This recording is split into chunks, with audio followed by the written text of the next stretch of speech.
India आजकल, सच खबर हर पल। हेलो दोस्तों, नमस्कार। मैं हूं आईपीएस यादव। आप देख रहे हैं इंडिया आजकल, सच खबर हर पल। पेश है आज का वीडियो।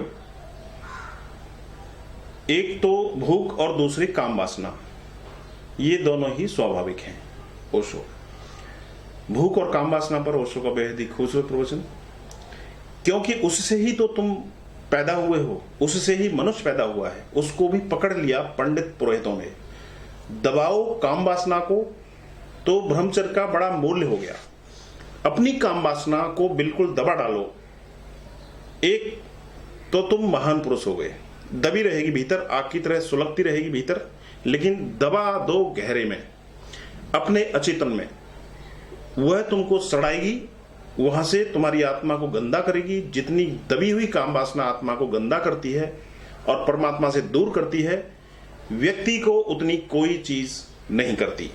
क्योंकि जिसने काम वासना को दबाया है वह 24 घंटे काम वासना में ही, काम वासना से भरा हुआ रहता है। जिसने उपवास किया है वह 24 घंटे भोजन सोचता रहता है।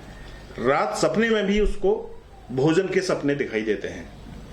तुम्हारे साधु सन्यासी दो ही तरह के सपने देखते हैं, भोजन के और काम वासना के।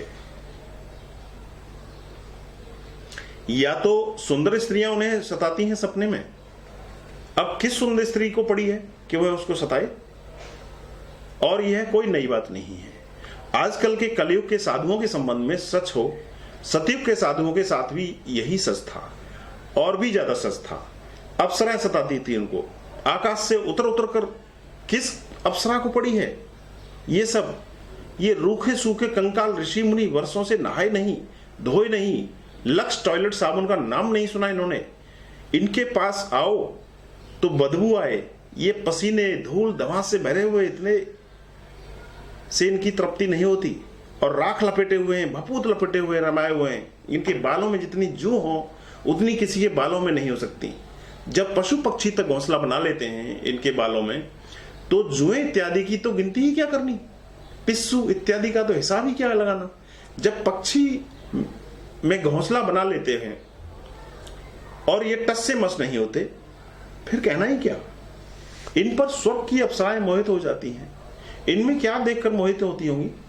उर्वशी चली नाचती 16 श्रृंगार करके ये मुनि महाराज को सताने। न तो कहीं कोई अप्सराएं हैं, न कहीं कोई अप्सराएं किसी को सताने आती हैं। ये इनके ही अचेतन मन में दबाए गए भाव हैं। इतने दबा लिए गए हैं कि अब ये खुली आंख से सपना देख सकते हैं। काम कम दबाओ तो बंद आंख सपना देख सकते हो, ज्यादा दबाओ तो खुली आंख से भी तुम सपना देख सकते हो। ये एक तरह के विभ्रम में पड़ गए हैं। ये संसार की माया छोड़ आए हैं। ये कहते हैं कि अब इन्होंने अपना माया जाल खड़ा कर लिया है। ये सपना देख रहे हैं इंद्र के सिंहासन पर होने का, और इसलिए ये इस तरह की कल्पना कर रहे हैं कि शायद इंद्र ने अपने सिंहासन को डामाडोल होते देख करके अप्सराओं को भेज दिया इनके पास, इनको भ्रष्ट करने के लिए। इन्हीं ऋषि मुनियों ने लिखा है, स्त्री नरक का द्वार है। अनुभव से लिखा होगा, क्योंकि ऋषि मुनि तो अनुभव की बात करते हैं। गए होंगे नरक में स्त्री के द्वार से। कैसे इन्होंने जाना कि स्त्री नरक का द्वार है? ऋषि मुनि तो स्वर्ग जाते हैं, फिर नरक का उनको पता कैसे चला? इन्होंने इसी जिंदगी में नरक देख लिया है। स्त्री को दबाया है तो उसने नरक खड़ा कर दिया है। स्त्री पुरुष को दबाए तो पुरुष नरक का द्वार हो जाएगा। मैंने सुना है, आगे की कहानी है, हेमा मालिनी एक बार मरी, वैतरणी नदी पर पहुंची। चित्रगुप्त महाराज खड़े हुए थे प्रतीक्षा में। कहा, बिटिया तख्ती लगी है, जरा देख लो, ठीक से पढ़ लो।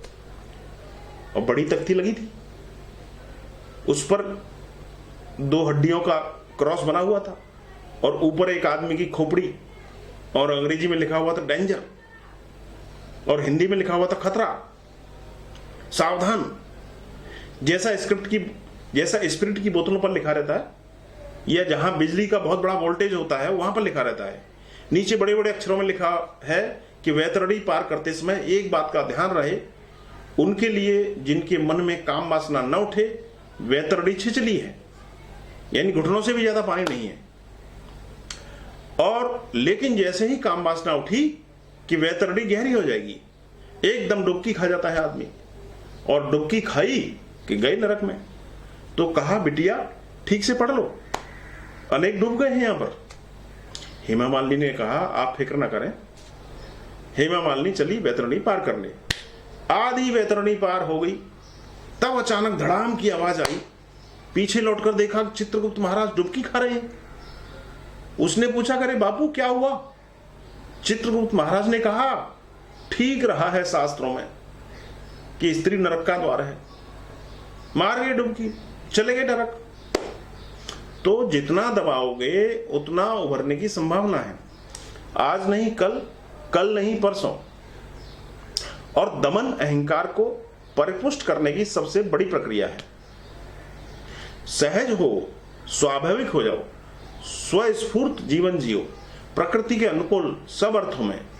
अपने की जबरदस्ती सताकर स्वर्ग न ले जा सकोगे। परमात्मा आत्मा हिंसकों को सम्मान नहीं दे सकता। कम से कम परमात्मा ने तुम्हें जीवन जीने के लिए दिया है, कम से कम उसका तो सम्मान करो। उस जीवन में ही तो परमात्मा छिपा हुआ है, लेकिन तुम्हारे दिमाग में तो कुछ और छिपा हुआ है। ओशो, सपना यह संसार। हेलो दोस्तों, नमस्कार। मैं हूं आईपीएस यादव और आप देख रहे हैं इंडिया आजकल, सच खबर हर पल। वीडियो अगर अच्छा लगा हो तो इसे लाइक शेयर सब्सक्राइब चैनल को करें और नीचे कमेंट बॉक्स में कमेंट जरूर करें। धन्यवाद। इंडिया आजकल, सच खबर हर पल।